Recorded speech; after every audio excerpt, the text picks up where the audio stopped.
In the same year, Speke Airport saw air travel with a difference. The world's first regular helicopter passenger service, BEA's new route from Liverpool to Cardiff. With 3 passengers, baggage and some cargo, the service took 1 hour and 40 minutes.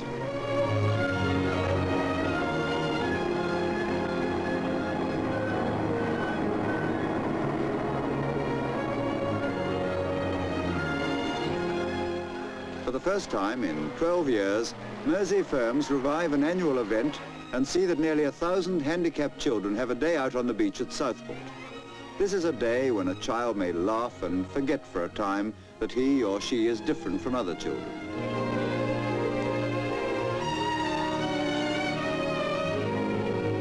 In the same year, 1951, the Empress of Scotland docked at Liverpool, bringing to an end a triumphant tour of Canada by Princess Elizabeth, as she was then, and the Duke of Edinburgh.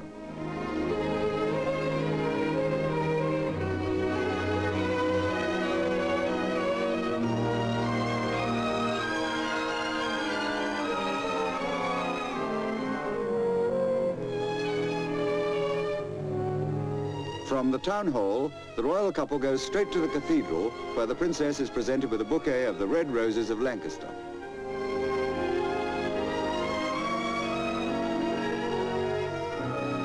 After the presentations, the princess gives formal permission for the bells to be rung for the first time.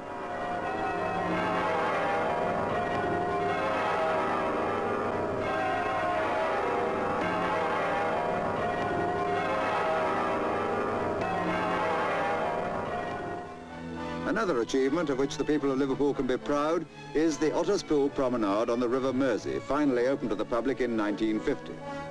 Over a period of more than 20 years, millions of tons of refuse was dumped, allowed to settle into a solid mass and then covered with soil.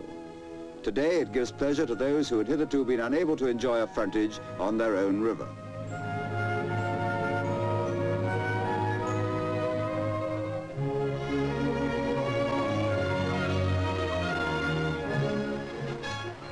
And so to another historic Grand National.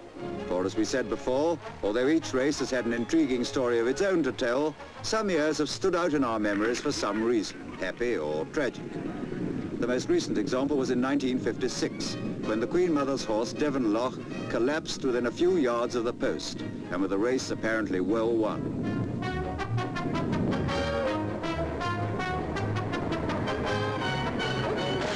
Nothing remarkable happened for the first part of the race. The usual excitement, of course, but when you remember that in 1901 Grudon won in a snowstorm, well, you can understand what we mean. But gradually, Disembarking forged to the front, with chief rival ESB in close attendance.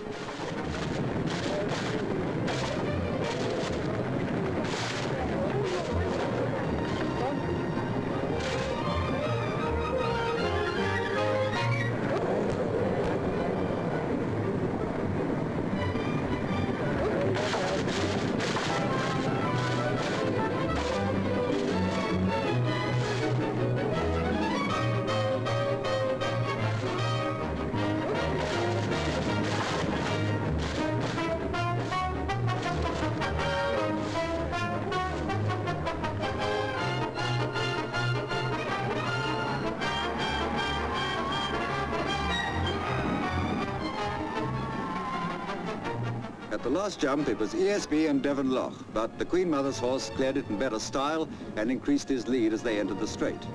Now it looks all over bar the shouting, and yet it wasn't to be.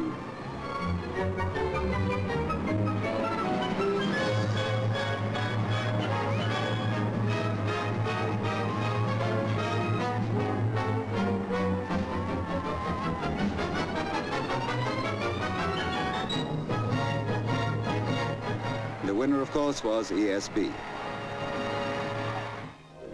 And all the time, the drive for new and better homes goes on.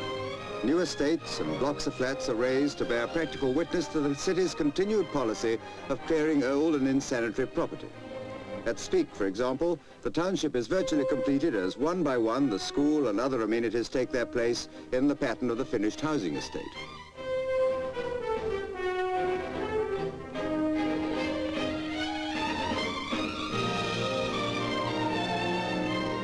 But practical and efficient though it has always been, pioneers in affairs of industry, housing and health, Liverpool has never been an impersonal city.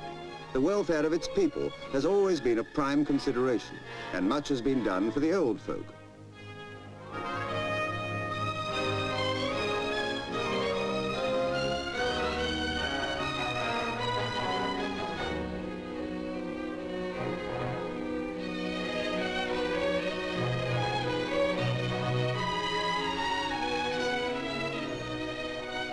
In the past 50 years, the face of Liverpool has changed much.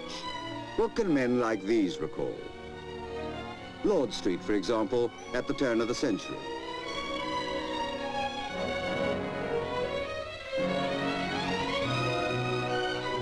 And as it is today.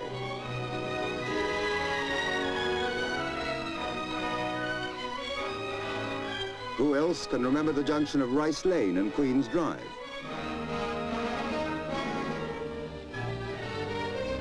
And the same spot today.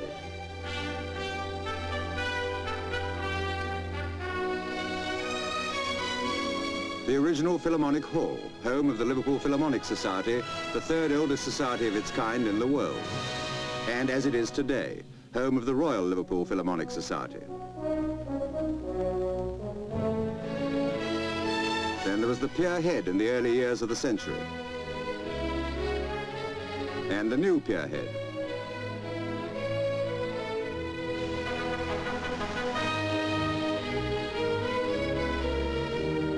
Yes, the pattern of life has changed considerably in Liverpool in these momentous years. Its record is a proud one. Many of these achievements we have just seen. Others have been the setting up of the first Society for the Prevention of Cruelty to Children, the first school for the blind, and the first school of tropical medicine. The people of our generation have a city of which they can rightly be proud, built on traditions that are an inspiration to our children.